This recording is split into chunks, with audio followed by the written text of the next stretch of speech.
Semua? Oke. Wah, udah pada ganteng-ganteng semua nih. Cerah semua nih bajunya ya. Hah? Kencing ya. Semoga lulus semua. Tolong disimak, ini materi kita yang terakhir. Mohon bertahan, matanya yang udah mulai lemes-lemes. Otaknya kalau juga udah mulai penuh, tahan, kasih space lagi. Ya, ini yang terakhir. Dan ini yang cukup menarik, ini adalah video analitik Aiskinu untuk IP surveillance. Ini biasa dibawakan oleh rekan saya namanya Pak Alfred, cuman beliau berhalangan hadir. Oke, sebelum kita mulai bisa minta tolong tutup pintunya Pak? Makasih ya. Jadi untuk awal sebetulnya video analitik ini mungkin teman-teman udah ada yang pakai. Tapi ini saya kembali lagi mempelajari mengenai basic-basic dari VCA. Oke, jadi VCA itu adalah video content analisis singkatannya. Di dalam itu ada VCA engine, pasti pakai kamera, computing hardware, ya harus ada alatnya. Atau paling penting, nah banyak proyek-proyek video analitik. Nah seperti kemarin Pak Mero sempat bilang, kita bisa pakai video analitik itu sebagai alarm. Tapi saya berani bilang Pak, siapa yang pakai video analitik untuk alarm, untuk proyek? Yang benar-benar jalan dipakai setelah dari Teskom selama 2 tahun, majukan ke saya. Biasanya masalah semua. Di Indonesia ya saya bicara Pak. Yang pakai video analitik, mungkin Pak Akti gimana? Bener gak? Kalau dipakai untuk alarmnya Pak, nggak efektif.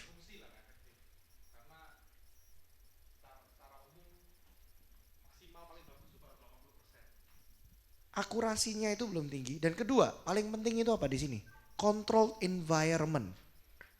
Untuk mempunyai video analisis ini berjalan sebagaimana mestinya, makanya saya bilang security itu, traffic flow itu sangat penting. Arah akses, pintu masuk dan yang lain itu mempengaruhi security. Control environment, contoh, kita mau hitung ada berapa mobil lewat. Lane-nya ada 3, yang lewat 5 mobil di lane itu. Di jalur itu ada 5, mestinya 3. Nah, di Indonesia kita tahu sendiri seperti gimana. Tidak teratur dan yang lain. Nah, kalau diatur gampang nggak ngitungnya? Udah gampang, jelas pakai ini mobil lewat hitung 1, 2. Tapi di Indonesia apa akibatnya? Mobil nggak berteraturan. Ada yang 3 jalur jadi 5, bahkan 6. Ada yang posisinya ngantrinya nggak mau. Saya dapat itu Pak. Ya bukan menjelekkan Medan ya Pak, tapi ini bercanda aja. Kalau di Medan kan ngantri kemana? Ke samping Pak, bukan ke belakang. Di mana-mana di dunia orang bilang kalau ngantri kan ke belakang kan Pak. Nah jadi ada hal-hal yang seperti ini. Jadi saya punya temen, wah buat alarm tidak berhasil.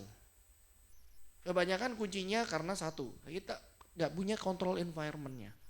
Dan kedua mungkin masih evolving, nanti saya akan jelaskan.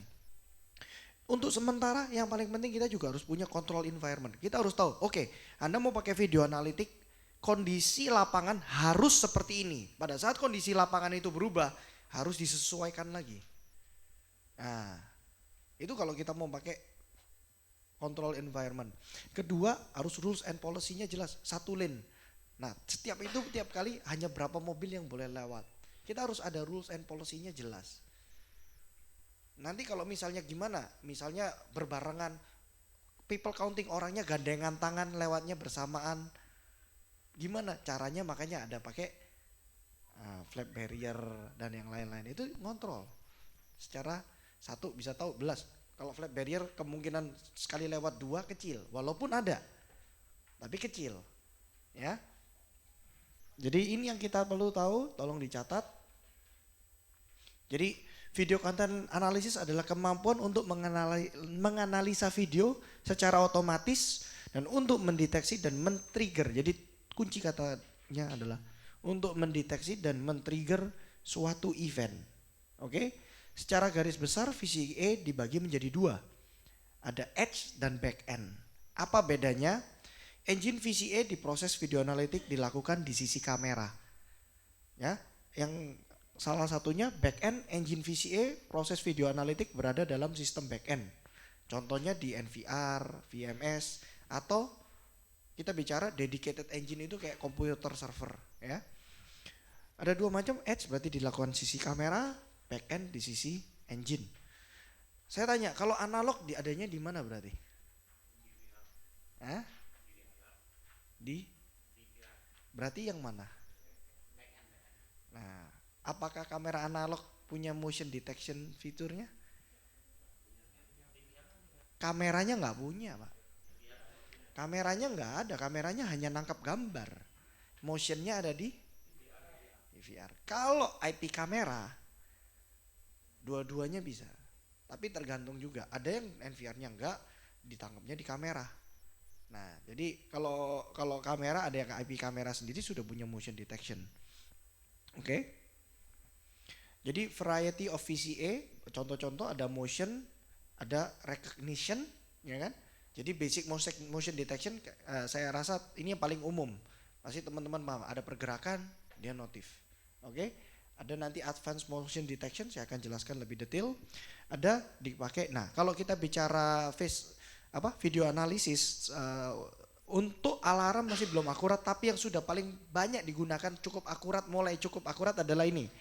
Face recognition dan license plate. Ini lagi berevolusi sangat cepat dan tingkat akurasi tahun ke tahun makin bagus ya.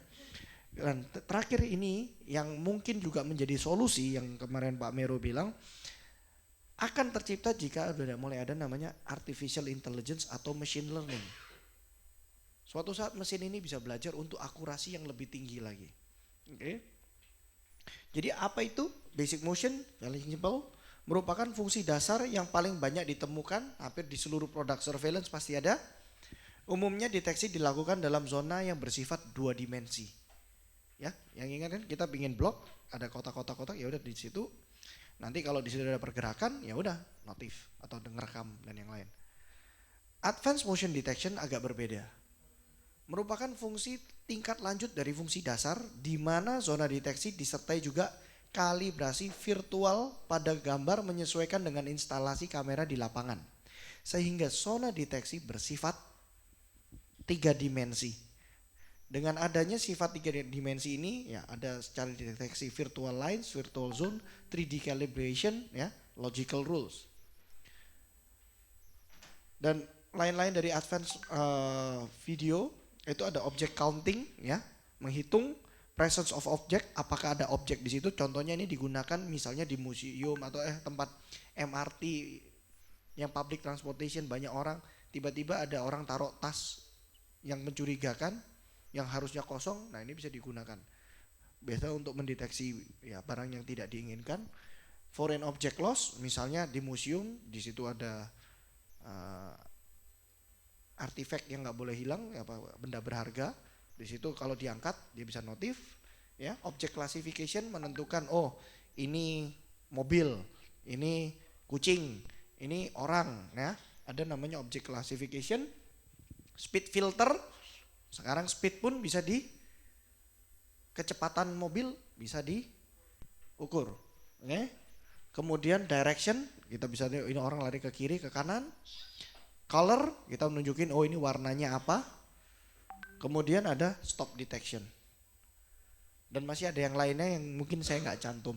Nah, ini salah satu contoh object counting, classification, speed filter, dan direction ya. Ini jadi satu. Jadi ini adalah salah satu contoh di mana mereka melakukan counting untuk car counting ya, menghitung mobil yang lewat ya. Saya mulai sedikit videonya. Nah, Anda lihat di sini mobilnya dia melakukan object counting dan classification. Kalau hanya motion, kita lihat, dia hanya hitung setelah mobil tengahnya lewat. Pada sentuh, dia tidak hitung. Tapi kalau tengahnya sudah lewat, dia baru hitung. Ya, nih misalnya gini, begitu lewat dia hitung. Tengahnya dulu. Nah, baru masuk jadi merah dia hitung. Merah hitung. Pas sentuh dia enggak. Dia harus pas di center of the mass. Center of the mass itu pusat titik beratnya. Ya. Nah. Ini lewat. Dan speednya kelihatan. Ini mobil mobil, nanti misalnya ada yang motor akan kelihatan motor. Jadi itu ada motor 16, mobil 155 dan kembali. Nah seperti mobil ini harusnya nggak boleh. Dia motong di jalan, nah ini bisa mengganggu sebetulnya.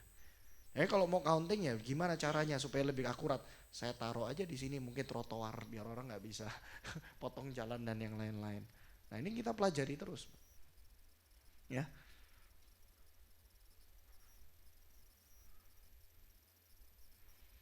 Ini juga salah satu. Nah, ada kapan kita menggunakan kamera thermal? Kenapa kita gunakan kamera thermal? Problem kalau saya pakai yang ini mungkin berjalan, oh bagus. Cuman apa yang terjadi? Kadang pada saat ini kondisi analisis pada saat siang hari. Gimana kalau malam? Kondisi lightingnya berbeda.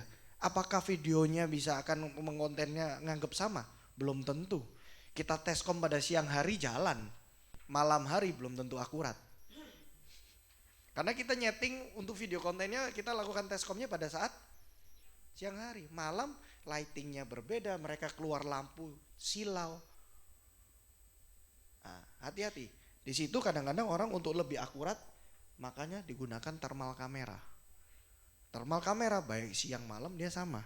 Jadi contoh seperti ini. Nah, dia langsung tahu motor. Untuk tingkat akurasi karena untuk faktor X-nya akan lebih minim. Ya, tuh, dia tahu motor sama mobil motor. Oke. Jadi kadang-kadang untuk kenapa mereka sampai menggunakan thermal untuk tingkat akurasi yang lebih tinggi lagi. Karena mereka tidak dipengaruhi oleh cahaya. Nah, ini juga classification speed direction. Nah, mobil. Nah, posisi kamera juga sangat menentukan. Kembali lagi saya bilang. Posisi kamera juga sangat menentukan. Karena saya mau melihatnya jelas, posisi harus sangat di atas, posisi benar-benar menghadap ke bawah. Nah, dia bisa lihat ini adalah group of people lagi jalan. Grup orang. Nah, bagaimana saya bisa mengasihkan itu orang? Karena saya sudah melakukan tadi apa? Object classification, ya. Ini mobil, dia belok ke kanan, mobil belok ke kiri. Nah, kita tahu nih dari bawah, dari kanan, dari kiri, mobil dari atas. Jadi saya tahu dari atas ada berapa, kiri berapa, kemudian, ya.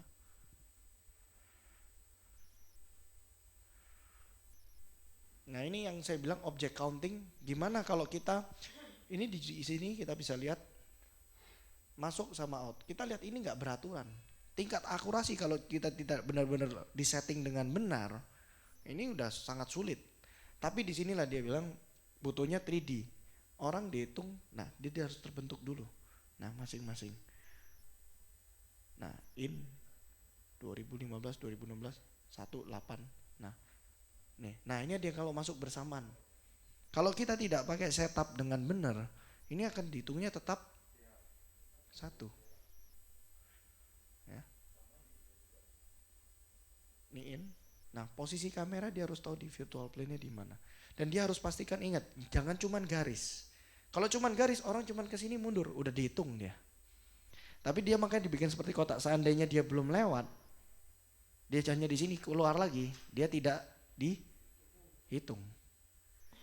Jadi kadang-kadang orang bikin video bikin video analitik gampang. Enggak Pak, setup kayak gini bisa 2-3 hari bahkan 1 minggu. Jadi jangan menjanjikan ke customer itu terlalu enak. Wah bisa video analitik begini. Pada saat pelaksanaannya akhirnya false alarm semua. Tidak akurat. Karena saya jujur, ini rekan saya yang cetak nyeting beginian bisa 1 minggu. Kan saya bilang harus ada object calibrationnya, directionnya. Bukan cuma tarik garis, hitung, masuk, nggak semudah itu. Gitu loh. Ya, kalau kita lihat cuma waktu di training atau presentasi kelihatannya gampang fiturnya. Pokoknya kita tarik gambar, direction. Nggak, penempatan kameranya, aturannya harus dibuat seperti apa. Saya bilang kan, posisinya di mana, orang direction traffic flow-nya seperti apa, object classification-nya seperti apa. Itu harus kita tentukan dari awal semua. Jadi hanya orang yang anggap remeh, oh ya video analitik kan gampang. Kita tinggal tarik garis, object counting, orang lewat sini kan udah dihitung, Pak. Ya kan? Ternyata orang cuman nongol kepalanya doang kehitung, padahal nggak masuk. Ya kan? Seperti itu. Nah, 3D calibration, nah ini yang saya bilang. Kalau kita pakai motion detection kan biasa 2D. Nah, ini dihitung 3D. Gimana misalnya saya mau mobil ini ada masuk. Kalau misalnya ini kepala orang di sini, kalau dia pakai kita bisa kan motion detection, orang itu akan terdetek nggak di parking slot ini? Terdetek. Padahal saya nggak mau, saya cuma mau tahu ada mobil atau tidak di sini. Cuman kalau ada kepala nongol, kalau kita bicara 2D, ini akan terdeteksi. Tetapi dengan 3D calibration, dia sistem garis-garisnya kita lihat, dia bikin seperti, walaupun ini tetap 2D ya Pak ya. Tapi ini dengan software dia menganggap ini seperti 3D. Dia ada virtual planes-nya. Jadi pada saat orang berdiri di sini, area ini tidak dianggap terisi. Nah, kalau kita 2D, ada kepala orang di sini, ini saya tadinya mau pasang motion detection, nggak terhitung kalau saya pasang ini. Kalau 2D akan dihitung, akan dianggap itu ada objek di situ. Jadi kadang-kadang ada kelemahan antara 2D dan 3D. Jadi kalau 3D ya kita bisa enaknya oh di sini saya mau lihat pastikan mobil kosong. Ada orang berdiri di sini, ini nggak akan menjadi masalah. Ya. Nah, penempatan juga kadang-kadang kamera itu kita penting. Mau counting posisi kameranya di mana. Nah, sebenarnya kalau untuk counting paling bagus posisi ada di mana? Di atas, paling atas. Melihat orang lewat mau masuk. Kalau dari samping itu agak sulit. Ya. Tapi kembali kalau customer, saya pengen sekalian mau lihat CCTV, sekalian mau counting, tapi mau akurat. Nah ini saya bilang. Nah, sekarang kita bicara mengenai face recognition. Nah, face recognition ini cara kerjanya secara umum adalah ada punya namanya sumber dulu. Kita ada sumber gambarnya. Sumber gambar ini terus harus dideteksi ada wajah atau tidak. Kemudian kalau mau namanya recognition berarti kita harus punya database. Database dulu. Kita harus punya database dong. Dari mana database itu ada? Ya, VMS didaftarkan dulu. Ini mukanya Pak Mero. Ini mukanya Pak Fendi. Ini mukanya Pak Edi. Saya daftarkan dulu, masukkan ke database, pas lewat, oh Pak Fendi lewat, Pak Edi lewat, Pak Mero lewat, Pak Rio karena nggak ada di database, ya paling munculnya apa? Tidak dikenal, karena di data tidak ada. Nah, dari face database ini dicocokkan ada match engine-nya, match nggak? Berapa persen match-nya? Berapa persen match-nya? Baru keluar result-nya, berapa persen biasa dibilang. Nah, kesimpulannya, face recognition sudah pasti membutuhkan fitur face detection, tapi tidak sebaliknya. Face detection belum tentu face recognition. Nah, ini sering di orang-orang suka bingung tukar-tukar nih. Wah, ini bisa kok face recognition, padahal bisanya face detection. Ini orang awam suka masih ketukar-tukar. Jadi, oh saya pikir face recognition, padahal face detection aja. Bukan face recognition. Oke. Nah, face recognition ada yang built-in langsung di kamera. Jadi nggak perlu di sisi hardware kayak di NVR atau yang lain. Jadi dari kamera itu udah langsung bisa melakukan face recognition. Kita taruh database-nya di kamera, match engine-nya di kamera, luarnya langsung di kamera. Ya. Jadi image source, face detect ini kita anggap langsung built-in semua. Detect, match engine, VF result, face database. Langsung tahu, oh ini Mero, semua udah tahu. Oke. Berikut ada yang lewat server atau perangkat lainnya. Ya. Jadi image source, kamera hanya punya fitur face detect. Begitu face detect, dia melakukan matchingnya di mana? Di segi Kita nggak langsung sebut server DVR, nggak harus. Karena bisa pakai komputer server, kita bilang pakai engine lah. Pakai mesin, dari mesin itu keluar result, ya. Nah, ini kalau dipakai third party, nggak harus merek yang sama. Dari image source, ada kita jujur untuk ada satu software yang hanya khusus di face recognition. Nah, jadi nggak harus pakai mereknya yang, harus merek yang brand-brand CCTV, enggak. Ada software khusus untuk hanya face recognition.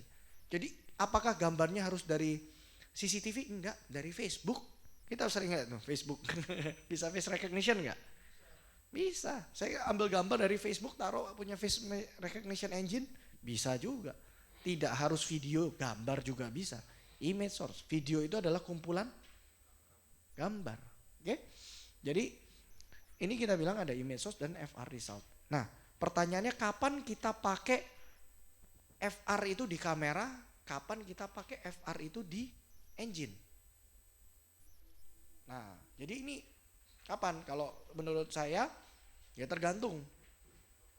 Berapa yang sekali dalam berapa banyak FR yang kita mau proses dalam sekali itu. Kalau misalnya cuma 1-2 orang, karena bikin engine itu nggak murah. Justru engine-nya itu bisa mahal, Pak. Bikin engine. Ya, dan benar ya kemarin saya bilang, kalau cuman ya saya mau pakai antara 15 sampai 20 orang, ya mungkin di kamera sudah cukup. Tapi kalau kita bicara sampai udah ratusan orang database-nya, nah, kita lakukan di sisi pakai engine. Kenapa? Kalau kamera, kemungkinan kamera itu kan juga ada limitasinya. Nggak cuman ngakuin disuruh motion detection, disuruh apa lagi macam-macam. Ada motion, ada kena face recognition, nanti disuruh object detection. Nah, ini yang saya bilang sebisa mungkin tergantung aplikasinya. Ya, kalau cuman simple butuh face recognitionnya cuman sedikit, ya pakai langsung sisi kamera, secara cost juga lebih murah. Nah, cuman pertanyaan saya gimana Pak kalau saya face detectionnya itu mau butuh sampai sekali recognize itu sampai ratusan orang. Ini ada sedikit apa? Kalau saya bilang ada limitasinya, bukan masalah teknologi tapi karena lebih ke sisi legal. Jadi kalau face recognition kita kemungkinan maksimum itu sekali recognize hanya sampai 16 sampai 20. Nggak lebih. Pada saat lebih itu sudah tidak masuk di ranah security, masuknya ke homeland defense seperti city surveillance dan yang lain, itu tidak dijual di komersial biasanya. Nah, jadi kalau teman-teman ada seperti kayak itu, ada permintaan dari customer, nah ini harus bisa ngomong, wah ini udah bukan komersial yang dia mau. Jadi contoh kayak smart city, nah itu nggak bisa pakai fitur kayak beginian sebetulnya. Itu udah beda lagi. Karena dia ini udah langsung mesh dan dari segi pemerintah juga nggak mengizinkan langsung recognize segitu banyak. Ya, itu yang tadi yang perlu dicatat ya. Jadi simple face recognition in application sometimes, nah database diintegrasikan dengan VMS, makanya diminta KTP. Nah dari KTP kita langsung masukkan ke database di enroll. Nah kalau mau diintegrasi saya cuman simple. Saya pernah pakai Airbnb. Ada yang tahu Airbnb? Yang nggak tahu Airbnb siapa di sini? Ada yang tahu nggak? Airbnb. Airbnb itu kayak apa ya? Pesan orang punya rumah ditaruh di website, kita bisa sewa rumahnya. Nah kemarin saya pakai Airbnb ini di New York. Ya, dia pinter. Pak, saya mau ke sana, minta kunci. Nggak usah pakai kunci. Saya disuruh foto muka saya sama kirim ID saya. Foto depan, foto samping. Oh oke, makasih. Nanti tanggal sekian kamu bisa masuk sampai tanggal sekian. Nggak usah pakai kunci Pak. Jadi saya datang ke rumah ada CCTV, jadi saya bisa masuk langsung. Begitu saya waktunya check out, setelah saya selesai check out saya udah nggak bisa masuk lagi.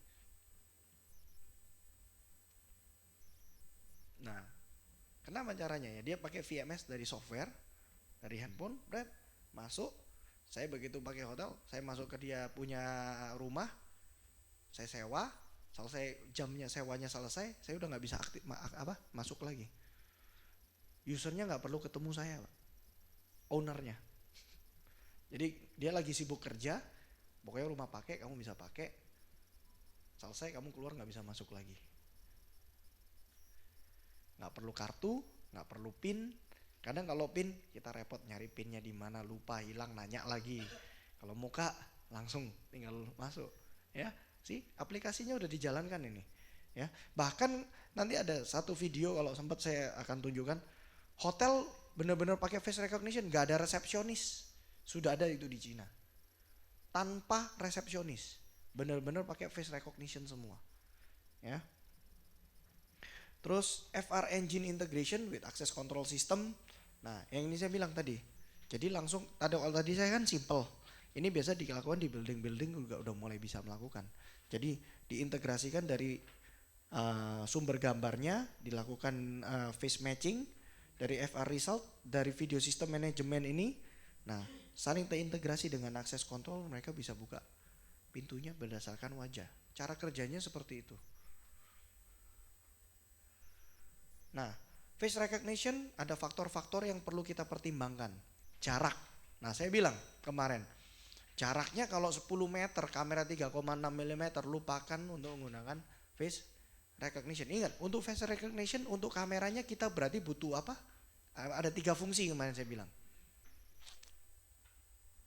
Kamera itu ada 3 fungsinya. 1, berarti kalau face recognition butuhnya yang mana?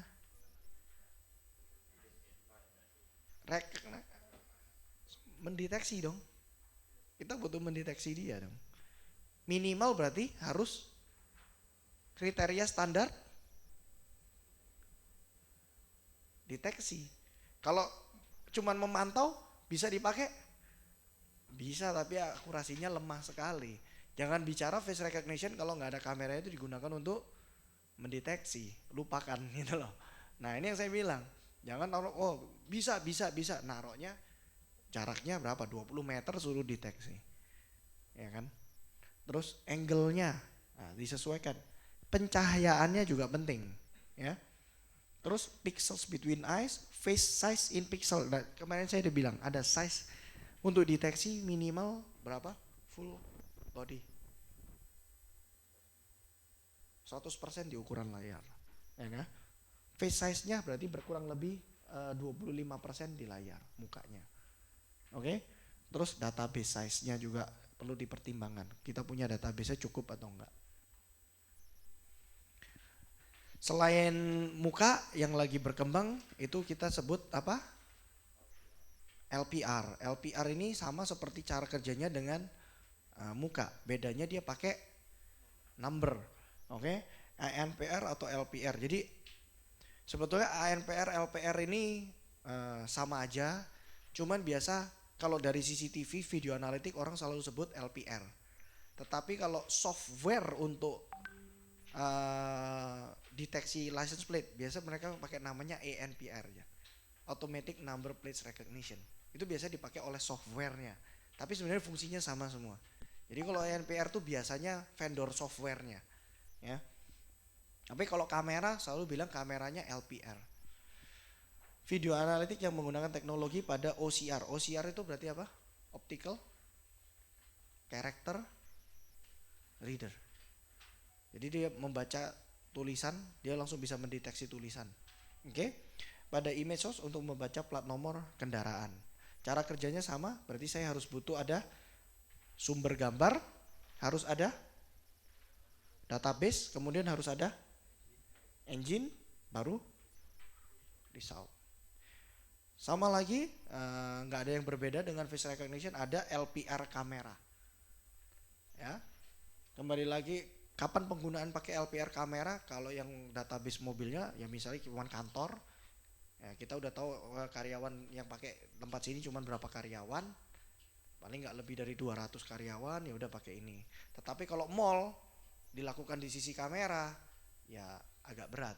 Berapa banyak pengunjungnya dan yang lain-lain. Tapi kalau misalnya dilakukan udah kayak public places dan yang lain, ya sarannya sisi LPR sistemnya ada di mana? Di engine-nya. Tergantung penggunaannya lagi, sekali lagi. Walaupun dibilang bisa nggak dipakai di public, ya semua kalau dijawab bisa, ya bisa gitu. Ya cuman kembali lagi penggunaan. terus keluar LPR result. Ini kurang lebih konsepnya sama dengan face ya. Nih, jadi example LLPR engine ini, jadi gambarnya diambil bukan dari CCTV, bahkan ada dari handphone. Oh ini videonya nggak ada ya, sorry. Yang ini saya videonya nggak ada. Nah, di sini saya langsung loncat dulu, video analytic with AI or machine learning. Jadi ini yang kita bisa lihat, dia bisa mempelajari botol ini, botol merek apa, Coca-Cola. Terus, nah, yang saya maksud kalau tanpa AI, objek itu harus sesuai dengan database, betul? Ini Coca-Cola harus seperti ini. Tetapi kalau dengan AI learning, karena posisi ini kan beda-beda nih. Nah, nggak sama. Tapi dia bisa mulai belajar nih. Oh, Coca-Cola seperti apa modelnya. Kemudian kalau yang bukan Coca-Cola seperti apa.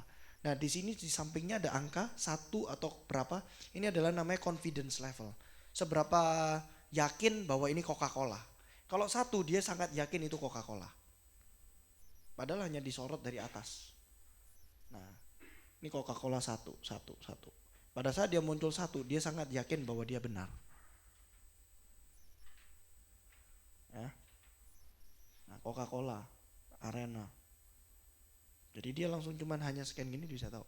Dan mungkin awalnya dia cuman kasih botol dari samping kanan kiri. Kemudian dia pakai engine untuk belajar. Semakin banyak sampel yang dia dapat, semakin akurat nanti di kemudian harinya. Jadi seperti manusia, belajar. Ya awal nggak tahu tapi harus diajarin dulu. Oh ini loh botol aqua. Nah, awal-awal dia bisa salah nggak? Bisa salah. Tapi nanti dikasih info ini yang benar seperti ini. Lama-lama dia bisa belajar. Dan makin lama dia akan makin akurat.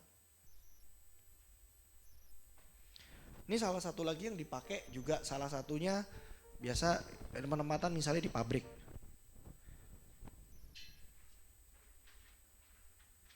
Nggak bisa main.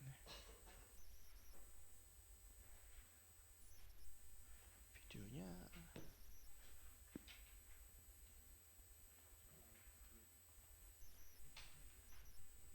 muncul.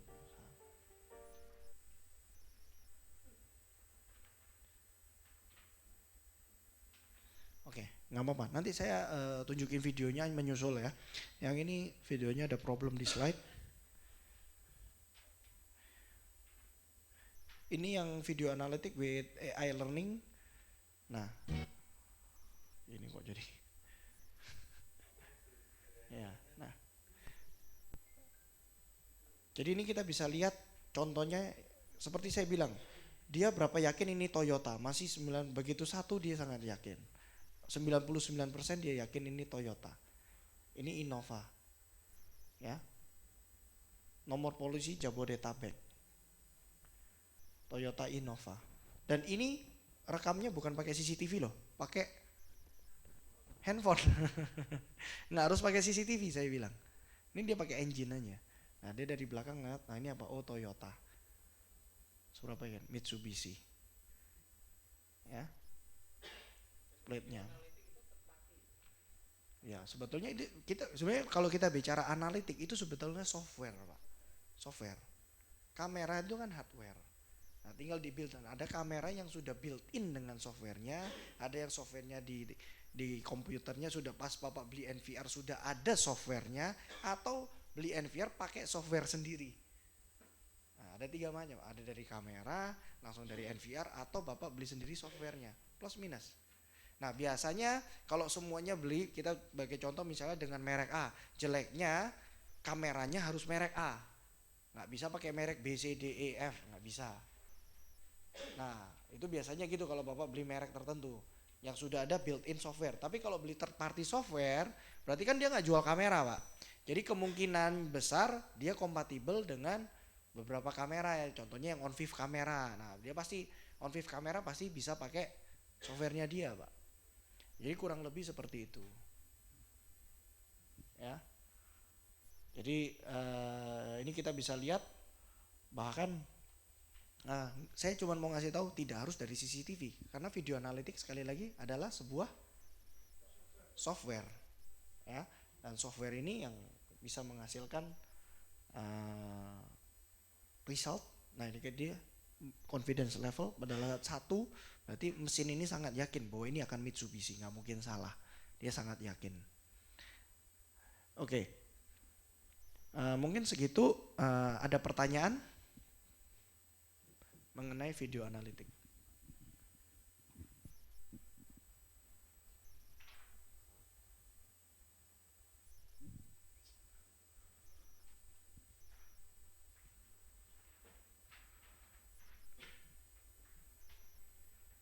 Kalau enggak, oke, saya kasih waktu untuk belajar sambil saya tadi cari video satu yang tadi nggak bisa di play ya. Sebentar.